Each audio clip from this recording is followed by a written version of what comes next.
Comment conserver des aliments dans un endroit où le froid gèle, tout, où l'humidité détruit les provisions et où il n'y a pas d'électricité? Les Sherpas habitants de l'Himalaya ont maîtrisé des techniques de conservation qui permettent de garder les aliments intacts pendant des mois, voire des années. Grâce à la glace, à la fermentation, au séchage au vent et à la graisse animale, ils garantissent la survie dans les conditions les plus extrêmes. Aujourd'hui, vous découvrirez ces méthodes anciennes et la manière dont elles peuvent être appliquées pour conserver les aliments sans dépendre de la technologie moderne. Restez jusqu'à la fin, car ces connaissances pourraient s'avérer essentielles lorsque les ressources commenceront à manquer. Numéro 1. Les défis de l'air raréfié. Le secret des Sherpas pour survivre dans le froid extrême. Sur les sommets de l'Himalaya où l'oxygène est raréfié et où les températures peuvent chuter de façon absurde, il n'y a pas de place pour l'erreur. Toute nourriture laissée à l'air libre gèle instantanément et l'humidité qui s'infiltre peut détruire des stocks entiers en quelques heures. Les Sherpas qui habitent les montagnes de l'Himalaya depuis des siècles sont passés maîtres dans l'art de conserver les aliments dans un environnement où toute négligence peut être fatale. En fonction de leur isolement et de la difficulté d'accès à leur village, de nombreuses provisions doivent durer des mois, voire des années, sans les ressources de la vie moderne. Mais comment font-ils? Comment est-il possible de conserver intacts les céréales, les produits laitiers et les viandes au sommet du monde où le froid intense et le manque d'oxygène défient toute technique de conservation traditionnelle? La réponse réside dans des tactiques astucieuses qui combinent la puissance de la glace, les grottes naturelles et l'utilisation stratégique de la fermentation et de la graisse. Chaque méthode utilisée par les Sherpas a été mise au point avec un objectif clair: faire en sorte que quel que soit le temps, il y ait toujours de la nourriture pour le prochain repas. Plongeons maintenant dans ces techniques et découvrons comment les habitants de l'Himalaya ont relevé le défi de la conservation des aliments dans l'un des environnements les plus inhospitaliers de la planète. Numéro 2. Stockage souterrain. Protection contre le froid et l'humidité. Alors que dans le désert, il s'agit d'empêcher les aliments de se dessécher dans l'Himalaya, le plus grand ennemi est le froid extrême et la condensation. Si les aliments ne sont pas correctement conservés, le gel peut les détruire de l'intérieur, décomposer leurs fibres et les rendre impropres à la consommation. C'est pourquoi les Sherpas utilisent des grottes naturelles et des entrepôts souterrains pour conserver les aliments à une température stable, à l'abri du gel extrême et de l'humidité ambiante. Grottes isolées dans les régions les plus élevées, les Sherpas stockent les céréales et les racines dans des grottes qui maintiennent une température constante. Contrairement à l'air libre où la température fluctue fortement à l'intérieur des grottes, le froid est stable et les aliments ne risquent pas de geler complètement. Fosse en pierre dans certains villages, les aliments sont enterrés dans des fosses recouvertes de pierres et de paille, ce qui évite le contact direct avec la glace et permet de contrôler l'humidité.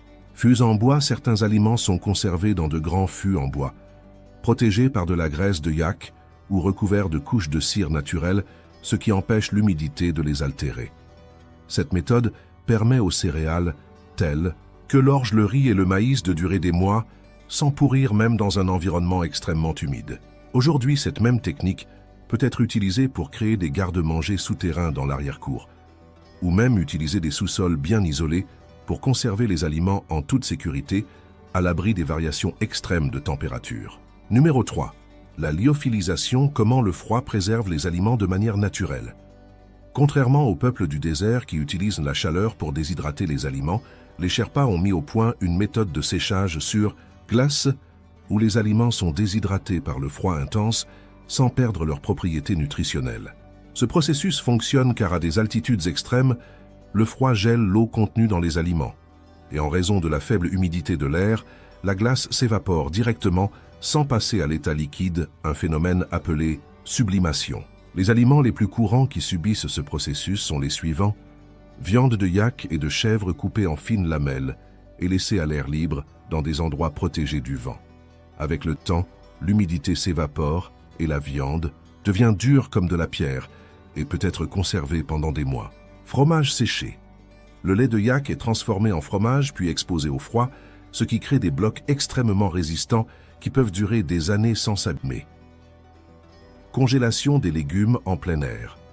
Les tubercules, tels que les pommes de terre et les navets, sont laissés à l'extérieur pendant quelques jours jusqu'à ce qu'ils perdent toute leur humidité, puis stockés dans des endroits froids et secs. Cette méthode peut être reproduite de manière moderne, en utilisant des congélateurs ordinaires, pour simuler le processus de lyophilisation, ce qui permet de produire des aliments très durables et faciles à stocker.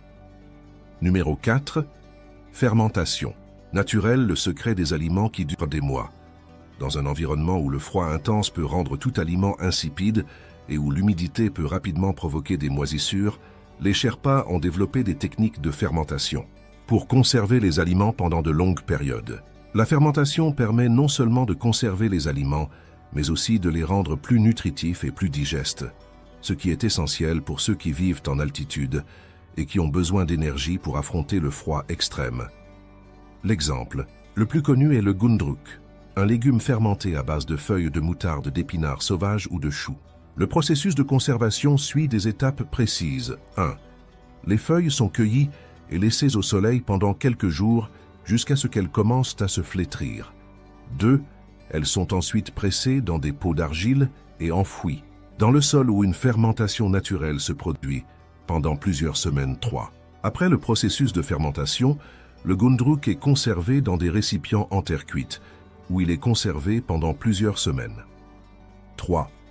Après le processus de fermentation, les feuilles sont entièrement séchées à l'air froid, ce qui leur confère une grande durabilité. Le résultat est un aliment riche en probiotiques, qui peut être consommé des mois plus tard simplement en le réhydratant et en le cuisinant. Ce procédé permet aux Sherpas de disposer d'une source fiable de vitamines pendant l'hiver, lorsque les légumes frais sont pratiquement impossibles à obtenir. Un autre exemple essentiel est le shurpi, un fromage à pâte dure fabriqué à partir de lait de yak ou de vache. Il est fermenté et séché pendant plusieurs semaines, devenant ainsi si résistant qu'il peut être conservé pendant des années. Le shurpi ne pourrit pas, ne perd pas sa saveur et fournit toujours des protéines essentielles, ce qui en fait un véritable aliment de survie dans les montagnes. Cette technique de fermentation peut être reproduite aujourd'hui pour conserver les légumes et les produits laitiers sans avoir recours à la réfrigération, garantissant ainsi un stock sûr d'aliments de longue durée. Connaissiez-vous cette technique? Faites-le moi savoir dans les commentaires. Numéro 5. La graisse animale, une barrière naturelle contre le froid et la décomposition. Une autre méthode fondamentale des Sherpas pour conserver les aliments sans électricité consiste à utiliser la graisse animale comme isolant naturel contre l'air et l'humidité. Dans le froid extrême de l'Himalaya, la graisse agit comme une barrière protectrice, empêchant les aliments d'entrer en contact avec l'oxygène et garantissant qu'ils ne se détériorent pas rapidement. Les Sherpas utilisent cette stratégie principalement pour conserver les viandes et les produits laitiers, en créant de véritables capsules de conservation. La méthode est la suivante. La viande cuite ou séchée est immergée dans de la graisse fondue, formant une couche qui scelle complètement l'aliment au contact de l'air. Le récipient contenant la viande est stocké dans un endroit frais et sec, ce qui permet à la graisse de se solidifier et de créer une barrière infranchissable. Lorsque la viande doit être consommée, il suffit de gratter la couche de graisse qui peut être réutilisée pour la cuisson, ce qui rend la méthode extrêmement efficace. Ce procédé s'apparente au confit, une technique utilisée en Europe pour conserver la viande dans la graisse. Dans l'Himalaya, la graisse de yak est souvent utilisée non seulement comme agent de conservation, mais aussi comme source de calories supplémentaires indispensables pour survivre au froid. Cette technique peut être appliquée aujourd'hui avec du saindoux, du beurre clarifié ou même de l'huile d'olive pour conserver la viande cuite pendant de longues périodes, sans avoir besoin d'un réfrigérateur. Numéro 6. Séchage par le vent et le froid. La déshydratation naturelle de l'Himalaya. Dans l'Himalaya où l'humidité peut être fatale à la conservation des aliments, les Sherpas maîtrisent les techniques de séchage par le vent et le froid, ce qui permet de conserver les céréales, les viandes et les produits laitiers pendant des mois sans qu'ils ne se détériorent. Le secret de cette méthode réside dans la combinaison d'un air raréfié et de températures inférieures à zéro qui déshydratent les aliments sans compromettre leurs nutriments. Contrairement au séchage traditionnel au soleil qui a lieu dans les déserts, le séchage dans l'Himalaya se fait à basse température, ce qui empêche les aliments de se gâter avant d'avoir perdu toute leur humidité. L'exemple le plus courant de ce processus est la production de viande de yak et de chèvre séchée. Ou 1. La viande est coupée en fines lamelles et suspendue à l'extérieur dans des structures en bois ou à l'intérieur de hangars ventilés. 2. Le froid intense déshydrate lentement la viande. Le froid intense déshydrate lentement la viande sans permettre aux bactéries de se développer, ce qui garantit une dureté et une conservation extrême. 3. Après des semaines de séchage, la viande devient suffisamment résistante pour être conservée pendant des mois et peut être réhydratée et cuisinée si nécessaire. Outre la viande, les Sherpas utilisent cette méthode pour conserver les légumes et les tubercules.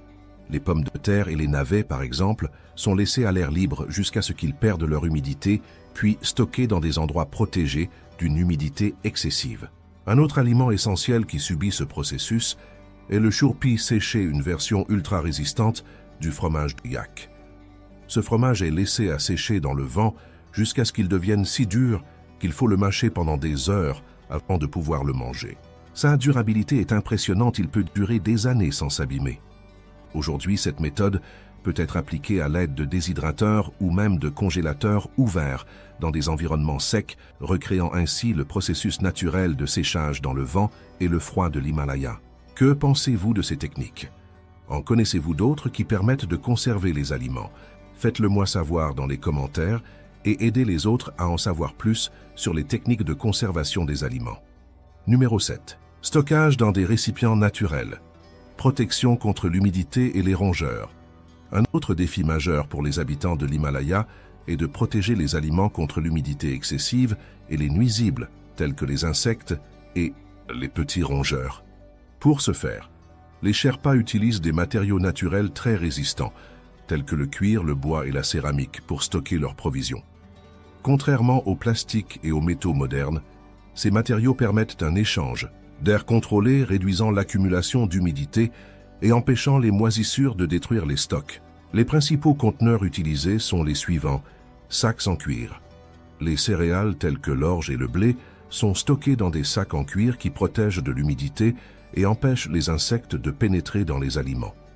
Les tonneaux en bois. Ils sont utilisés pour stocker la farine et le lait fermenté en maintenant une température stable et en protégeant de l'humidité. Les jarres en céramique scellées à la cire d'abeille. Elles créent une barrière contre les parasites et permettent de conserver les produits laitiers fermentés et les viandes salées. Ces méthodes sont extrêmement efficaces car elles protègent les aliments sans nécessité de refroidissement artificiel. Dans le monde moderne, vous pouvez reproduire cette stratégie en utilisant des pots en terre cuite, des boîtes en bois ventilées et en stockant les céréales dans des sacs en tissu ou en cuir, ce qui garantit un environnement stable pour la conservation. Numéro 8. La glace et la neige alliées de la conservation des aliments.